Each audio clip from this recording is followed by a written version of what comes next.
तो फिल्म की शुरुआत होती है एक मैरिज वेडिंग से, क्योंकि गौतम और ईरा दोनों लंदन पढ़ाई करने के लिए गए थे, बट दोनों को एक दूसरे से यहाँ पर प्यार हो जाता है, जिसके बाद ये दोनों डिसाइड करते हैं कि इनको शादी कर लेनी चाहिए। फिर फिल्म की शुरुआत में दोनों की शादी दिखाई जाती है, जहाँ पर गौतम सभी को अटेंशन करके एक स्पीच देता है, जिसमें वो बोलता है कि उसकी फैमिली में जितने भी मर्द हैं वो बड़े ही रोमानी मिजाज के हैं। 1949 में उसके दादाजी ने टर्की के एक मार्केट में एक जिप्सी औरत को बहुत ही सिंपल बेसिक सी अंगूठी दिखाई और बोला कि जिस आदमी के पास ये अंगूठी होगी उसको उसकी ड्रीम गर्ल मिल जाएगी, और इसी रिंग को उसके डैड ने उसकी मोम को पहनाई थी, और आज गौतम इसी रिंग को ईरा को पहनाना चाहता है। गौतम की इसी स्पीच को सुन रहे थे जक्की और उसके दोस्त, जो बिना इनविटेशन के पार्टी में आए थे। जक्की को गौतम की स्पीच काफी ज्यादा पसंद आई, जिसके बाद वो अपने दोस्तों के मना करने पर भी गौतम और ईरा दोनों को शादी की बधाई देने जाता है, जहाँ पर गौतम और ईरा दोनों कंफ्यूज हो जाते हैं। ईरा सोचती है कि ये गौतम की साइड से है और गौतम सोचता है कि ये शायद ईरा की साइड से है। इसके बाद गौतम उसके दोस्तों से पूछता है कि तुम किस साइड से हो, जिस पर जग्गी के दोस्त बोलते हैं कि हम अपनी साइड से हैं। और फिर गौतम पुलिस को फोन लगाने ही वाला होता है, लेकिन तभी जग्गी गौतम से बोलता है कि सॉरी गौतम सर, हम तो बस ऐसी मस्ती के लिए आ गए थे, अब आप हमारी वजह से अपना मूड ऑफ मत करिए, हम यहाँ से चले जाते हैं। ऐसा बोलकर जग्गी और उसके दोस्त वहाँ से चले जाते हैं। इसके बाद मूवी में 3 साल पुराना सीन दिखाया जाता है, जो पहाड़ और जंगलों से घिरा होता है, जहाँ पर जग्गी और कुछ लोग बिना किसी पासपोर्ट और वीजा के बॉर्डर को पार करके लंदन पहुँचना चाहते थे। वहाँ पर उनकी सारी आईडीज और पेपर्स को जलाने के लिए बोला जाता है, क्योंकि जो भी चीज जिससे ये पता चलता है कि हम कहाँ से हैं, उन सभी को वहीं पर जला दिया जाता है। और उसके बाद उनको एक लॉरी में ले जाया जाता है। चेक पोस्ट पर जैसी गाड़ी पहुँचती है, वे सभी अपने फेस को एक पॉलिथीन से कवर कर लेते हैं, लेकिन उस समय बिलाल डर जाता है और वो अपनी पॉलिथीन को हटा देता है, जिसके बाद मशीन को पता चल जाता है, और फिर उसके बाद उन सभी को वहीं पर पकड़ लिया जाता है। तो उनके पास कोई आईडीज पेपर्स नहीं होते, लेकिन वे देखने में इंडियन और पाकिस्तानी लगते हैं, इसलिए इन्वेस्टिगेट करने के लिए एक इंडियन ऑफिसर्स को बुलाया जाता है, जो कि गौतम ही होता है। और जग्गी जैसे ही गौतम सर को देखता है तो वो उनको पहचान लेता है, और फिर वो उनको पुरानी बातें बताता है, जिसके बाद गौतम सर को भी सब कुछ याद आ जाता है। फिर जग्गी गौतम से बोलता है कि 3 साल पहले मैं आपकी शादी में आया था, और आपकी बातों से इंस्पायर होकर ही आज मैं लंदन किसी से मिलने जा रहा हूँ। मगर गौतम को ये सब बकवास लगता है, और इसी के साथ कहानी जाती है 3 महीने फ्लैशबैक में। यहाँ पर हमें दिखाया जाता है all India sport training centre, जहाँ जग्गी अपनी टीम के साथ हॉकी की प्रैक्टिस कर रहा होता है, मगर उसकी टीम को तो जलवे देखने थे। तो जग्गी और उसके दोस्त अपनी आंखें सेकने के लिए पास के एक स्विमिंग पूल के पास चले जाते हैं। तब जग्गी की नजर कार्तिका पर पड़ती है, जो कि एक स्विमर होती है। कार्तिका जग्गी को अपने ऊपर घूरते हुए देखती है, और फिर वो वहाँ से जाने लगती है। तब जग्गी अपने दोस्तों से बोलता है कि फटाफट से मोबाइल निकाल और इसको बैकग्राउंड में लेकर एक फोटो क्लिक कर, लेकिन कार्तिका तभी पीछे से मिडिल फिंगर दिखाती है। तभी वहाँ पर कार्तिका की बेस्ट फ्रेंड सीना भी पहुँच जाती है, और वो उन लड़कों को वार्निंग देती है कि तुमने जो अभी पिक्चर क्लिक की है उसको हैंड टू हैंड डिलीट कर दो। इसके पापा मेजर हैं और भी किसी भी वक्त तुम्हारी लोकेशन से तुम्हें पकड़कर पुलिस को दे सकते हैं, लेकिन इसके बावजूद भी वे इस पिक्चर को डिलीट नहीं करते। जब अगले दिन कार्तिका को पता चलता है कि उसकी ये पोस्ट इंस्टा पर अपलोड कर दी गई है, और जिस पर लगभग 10,000 से ज्यादा लाइक आ चुके हैं, इस पर सीना और कार्तिका काफी ज्यादा गुस्सा हो जाती हैं, और इसका बदला लेने के लिए वो सीधा फोन निकालकर बॉयज हॉस्टल के अंदर चली जाती है, और लड़कों का टॉवल उतारकर उनके फोटो क्लिक करना स्टार्ट कर देती है। लेकिन तब जग्गी बोलता है कि पीछे से क्यों, आगे से फोटो लेना। काफी सारे पोस्ट में जग्गी बिना किसी शर्म के फोटो खिंचवाना स्टार्ट कर देता है, जिसके बाद कार्तिका को लगता है कि इसको कोई फर्क नहीं पड़ता, और फिर कार्तिका अपना फोन लेकर वहाँ से वापस चली जाती है। और अगले दिन कोच जब कार्तिका की टीम को डांट रहे होते हैं कि पास वाली टीम को देखो वो कितना अच्छा परफॉर्म कर रही है, तभी जग्गी भी वहाँ पर आ जाता है, और कार्तिका उसको बोलती है कि तू फिर से यहाँ पर आ गया, लेकिन इसके बाद भी जग्गी वहाँ से नहीं जाता है। तब कार्तिका उससे बोलती है कि जब तू यहाँ से नहीं जा रहा तो एक काम कर, मेरे बैग में से टाइमर निकाल और वहाँ से मेरा स्विमिंग का टाइम नोट कर। इसके बाद जग्गी उसके हर राउंड का टाइम नोट करने लगता है, और जब वापस आकर कार्तिका अपने स्विमिंग का टाइम चेक करती है तो उसे काफी ज्यादा डिसअपॉइंटमेंट होती है, जिसके बाद जग्गी उसको बोलता है कि तू जीत ही नहीं सकती, तेरा वजन ही ओवरवेट है, तेरे कंधों से हरियाणा बटिंडे वाला वजन उतार, उसके बाद में तू स्विमिंग करके दे और फिर देख कि कौन जीतता है और कौन नहीं। लेकिन कार्तिका जग्गी को बोलती है कि तू एवेंजर्स लेवल का चूतिया है, यहाँ से भाग जा, नहीं तो तेरी ऐसी की तैसी कर दूंगी। जग्गी वहाँ से चला तो जाता है, लेकिन ये बात कार्तिका को काफी ज्यादा चुभती है, उसको काफी ज्यादा गुस्सा आता है, क्योंकि जग्गी ने उसको ओवरवेट कहा। फिर वो जग्गी के पास जाती है और जग्गी से बोलती है कि तेरी हिम्मत कैसे हुई मुझे ओवरवेट बोलने की। तब जग्गी बोलता है कि तुझे स्विमिंग को प्रेशर के रूप में नहीं बल्कि एंजॉयमेंट के रूप में लेना चाहिए। तब कार्तिका को ये बात काफी अच्छे से समझ आ जाती है और वो काफी अच्छा स्विमिंग भी करने लगती है। इसके बाद कार्तिका और जग्गी दोनों काफी अच्छे दोस्त बन जाते हैं। दोस्ती धीरे धीरे प्यार में बदलने लगती है, लेकिन जग्गी को ये कहाँ पता था क्योंकि उसका दिल काफी जल्दी टूटने वाला था। नेक्स्ट सीन में कार्तिका का स्विमिंग कंपटीशन होता है। यहाँ पर कार्तिका के मदर और फादर भी आते हैं। साथ ही जग्गी उसको काफी ज्यादा चेयर अप कर रहा होता है। हालांकि उसके फादर को ये बात पसंद नहीं आती, लेकिन फाइनली जग्गी के चेयर अप से कार्तिका ये कंपटीशन जीत पाती है। लेकिन मेडल्स को लेकर जब वो अपने पेरेंट्स के पास जाती है तब जग्गी भी वहाँ पर पहुँच जाता है। तब कार्तिका बताती है कि ये मेरा फ्रेंड है और इसने मेरी स्विमिंग में काफी ज्यादा मदद की है। तभी उसकी माँ उसकी शादी का कार्ड निकाल कर उसको बताती है कि 3 महीने बाद उसकी शादी है, उसके लिए ये कार्ड कैसा रहेगा।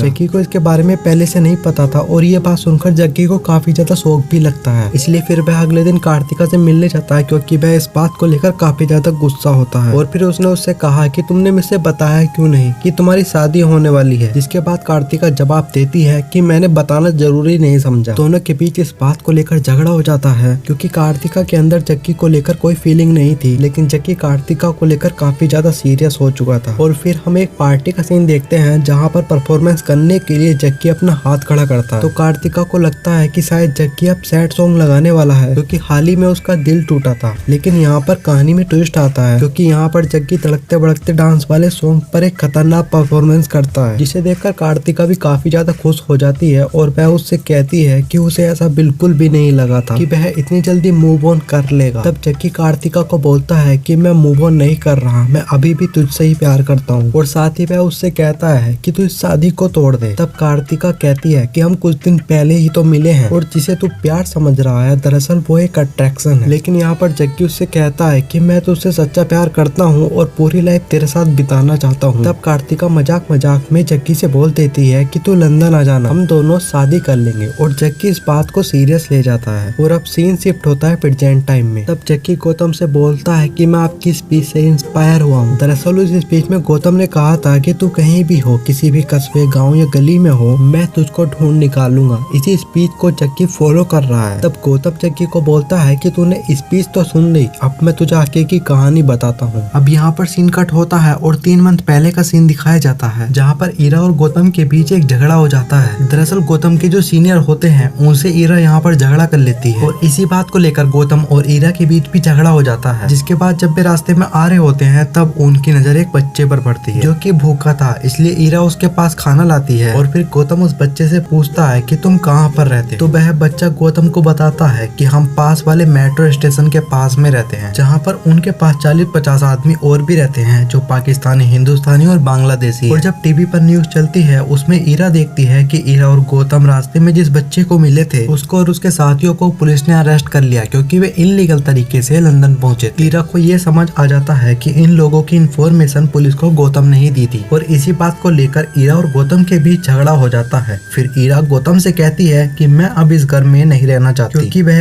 एक दूसरे को बिल्कुल भी समझ नहीं पा रहे थे। अब यहाँ पर सीन प्रेजेंट टाइम में शिफ्ट होता है जहाँ पर गौतम जग्गी से कहता है कि कुछ चीजें कुछ समय के लिए ही होती हैं। जिसके बाद गौतम जग्गी के पेपर तैयार करके उसको वापस इंडिया भेजने की तैयारी करता है। लेकिन कुछ प्रॉब्लम होने की वजह से उन्हें एक होटल में रुकना पड़ता है और यहाँ पर जग्गी मौका देखकर वहाँ से भाग निकलता है। दरअसल वह एक बिल्डिंग से कूद जाता है और एक गद्दे वाली जगह पर लैंड होता है जिससे उसकी चोट नहीं लगती। यहाँ से निकलकर वह डायरेक्ट बिलाल के पास पहुँचता है और वहाँ पर बिलाल को सारी बातें बताता है। लेकिन तभी वहाँ पर कुछ लोग आ जाते हैं और वो जग्गी को मारना स्टार्ट कर देते हैं। दरअसल वह यहाँ पर जग्गी से कुछ पैसे मांगते हैं लेकिन जग्गी पर पैसे नहीं होते और जब वे बिलाल को मारना स्टार्ट कर देते हैं तब जग्गी उनसे कहता है कि रुको, मेरे पास पैसे हैं, मुझे बस एक कॉल करने दो। जिसके बाद वे उसको एक मोबाइल ला कर देते हैं। तब जग्गी डायरेक्ट कार्तिका को फोन लगाता है और उससे बोलता है कि वह फ्रांस में है और वह बहुत जल्द लंदन पहुंचने वाला है। लेकिन कार्तिका को ये सब बातें मजाक लग रही होती हैं और जब कार्तिका की फ्रेंड उसका फोन देखती है तब वह बताती है कि यह फ्रांस का नंबर ही है। तब कार्तिका को समझ आ जाता है कि वह फ्रांस में है, लेकिन तभी गुंडे जग्गी को मारकर उसको बेहोश कर देते हैं। और फिर सीन शिफ्ट होता है हॉस्पिटल में जहाँ पर गौतम भी आ जाता है और गौतम जग्गी पर चिल्लाता है और उससे कहता है कि अगर बिल्डिंग से कूदते हुए तुम्हारी जान चली जाती तो। तभी गौतम जग्गी को एयरपोर्ट ले जा रहा होता है, लेकिन इस बार जग्गी के हाथ बंधे हुए थे। जग्गी जब रास्ते में जा रहा होता है तब उसको एक समुद्र नजर आता है जिसके पीछे एक शहर घर बसा हुआ था। तब वह गौतम से पूछता है कि वह क्या है, तो गौतम उसको बताता है कि वह लंदन है और जिस समुद्र की तुम बात कर रहे हो उसे इंग्लिश चैनल कहते हैं, जो कि 20 मील दूर है। इस बात पर जग्गी काफी खुश होता है, लेकिन गौतम उसको बताता है जिस इंग्लिश चैनल को तुम पार करने की सोच रहे हो, मैं आपको बता दूं कि इंग्लिश चैनल के अंदर जाते ही 10 मिनट के अंदर तुम्हारी बॉडी की कुल्फी बन जाएगी, क्योंकि वहाँ पर माइनस टेम्परेचर है। अब जग्गी के पेपर जिसको तैयार करने के लिए बोला था, वह बताता है कि 2 दिन तक कोई पेपर बक्स तैयार नहीं किया जा सकता। यहाँ पर वीकेंड्स में छुट्टियां चल रही होती हैं, इसलिए गौतम को जग्गी को अपने साथ 2 दिन रखना होगा। जिसके बाद जग्गी गौतम के साथ शॉपिंग करता है और वह कार्तिका के लिए एक ड्रेस सिलेक्ट करता है और वह उसको खरीद भी लेता है। रास्ते में गौतम को ईरा नजर आती है, जहाँ वो गरीब लोगों को खाना खिला रही होती है और गौतम ईरा को बड़े ही प्यारे तरीके से देख रहा होता है, जिससे ये साबित होता है कि गौतम आज भी ईरा से बहुत प्यार करता है। अगले दिन सुबह जब जग्गी और गौतम ब्रेकफास्ट कर रहे होते हैं, तब जग्गी गौतम का फोन छीन लेता है और ईरा के पास फोन लगा देता है और जब ईरा फोन को रिसीव कर लेती है तो तुरंत जग्गी मोबाइल गौतम को पकड़ा दे। जिसके बाद ईरा गौतम से कहती है कि वह उसके पास ही कॉल करने वाली थी, क्योंकि उसको कुछ इम्पोर्टेंट बात करनी थी, इसलिए वह उसे पास वाले होटल में बुलाती है जहां पर वे बात करते हैं। जिसके बाद हमें पता चलता है कि ईरा ने गौतम को यहां पर बात करने के लिए नहीं बल्कि डिवोर्स पेपर पर सिग्नेचर करने के लिए बुलाया था। जिसके बाद गौतम भी उन डिवोर्स पेपर पर गुस्से से सिग्नेचर करके वहाँ से चला जाता है। तब वहाँ से आते हुए जग्गी को एक शॉप में स्विमिंग सूट दिखाई देता है, तो जग्गी गौतम को बोलता है कि अगर ये स्विमिंग सूट मुझको मिल जाए तो मैं लंदन ठहर कर चुटकियों में पहुंच जाऊंगा। अब गौतम जग्गी को गुस्से में स्विमिंग पूल में ले जाता है और वहाँ उसे स्विमिंग करने के लिए कहता है। दरअसल गौतम उसे स्विमिंग टेस्ट करना चाहता था कि वह असल में कैसे स्विमिंग करता है, लेकिन वह स्विमिंग में फेल हो जाता है। जिसके बाद गौतम जग्गी से कहता है कि अब ये गेट जब भी खुलेगा जब तुम्हारे पेपर वर्क तैयार हो जाएंगे। अब सुबह को ईरा गौतम के पास पहुंचती है और वह उससे कहती है कि तुम्हारे फोन से मेरे पास 10 मिस कॉल आई, जिसकी खबर गौतम को बिल्कुल भी नहीं थी। दरअसल वह मिस कॉल जग्गी ने की थी। यहाँ पर हमें पता चलता है कि जग्गी वहाँ से भाग चुका है। वह एक टेलीफोन बूथ पर पहुँचता है और वह कार्तिका के पास एक वॉइस मेल करता है और वह उससे कहता है कि वह इंग्लिश चैनल को तैर कर पार करेगा और वह लंदन पहुँचेगा। इस बात को सुनकर कार्तिका तुरंत गौतम के पास कॉल करती है और उससे ये सारी बातें बता देती हैं। गौतम समझ जाता है कि वह इंग्लिश चैनल को पार करने वाला है। एक तरफ हम देखते हैं जहाँ पर जग्गी इंग्लिश चैनल को पार कर रहा होता है, वहीं दूसरी ओर कार्तिका की वेडिंग की सारी तैयारी हो चुकी थी। जब जग्गी इंग्लिश चैनल में डूब रहा होता है तभी रेस्क्यू टीम वहाँ पर पहुँचती है और वो जग्गी को बचा लेती है। और अब गौतम सारी बातें कार्तिका को बता देता है और वह उससे कहता है कि यह सच में इंग्लिश चैनल को पार करने वाला था और उसे किसी तरह रेस्क्यू टीम ने बचा लिया। और जब जग्गी होश में आता है तो वह कार्तिका से बात करता है, जिसमें कार्तिका उससे कहती है कि वह उससे बहुत प्यार करती है और वह उसका इंतजार करेगी। कार्तिका ने अपना पूरा मन बना लिया था कि वह जग्गी से शादी करेगी और वह अपने घर वालों से इस बात पर झगड़ा भी कर चुकी थी। अगले सीन में हम देखते हैं कि गौतम, जिसने अपनी पूरी लाइफ में कोई भी गलत काम नहीं किया था, लेकिन यहाँ पर उसने जग्गी के लिए फेक आईडी बनाई। जग्गी ये सारी बातें बिलाल को बता देता है और उससे कहता है कि वह बहुत जल्द लंदन पहुँचने वाला है और 2 दिन के अंदर वह उसको भी लंदन बुला लेगा। अब जग्गी और गौतम दोनों लंदन जाने के लिए रेडी थे, लेकिन वहाँ पर आता है कहानी में ट्विस्ट, जहाँ पर बिलाल सबको बता देता है कि जग्गी इनलीगल तरीके से कैसे लंदन पहुँचने वाला है और उसकी मदद गौतम करेगा। और जब ये बात एम्बेसी वालों को पता लगती है तो वे तुरंत एयरपोर्ट पहुँच जाते हैं और वहाँ पर वे गौतम की तलाशी लेने लगते हैं। जिसके बाद गौतम उनसे बोलता है कि वह अकेले ही लंदन जा रहा है। दरअसल फ्लाइट में जग्गी को भी होना था, लेकिन गौतम देखता है कि वहाँ पर जग्गी नहीं होता, क्योंकि जग्गी लगेज वाले रूम में था और वहाँ पर ऑक्सीजन बहुत कम रहती है। जग्गी को ये सारी बातें बिलाल ने बताई थी कि उसके चाचा का लड़का कैसे लंदन पहुंचा था।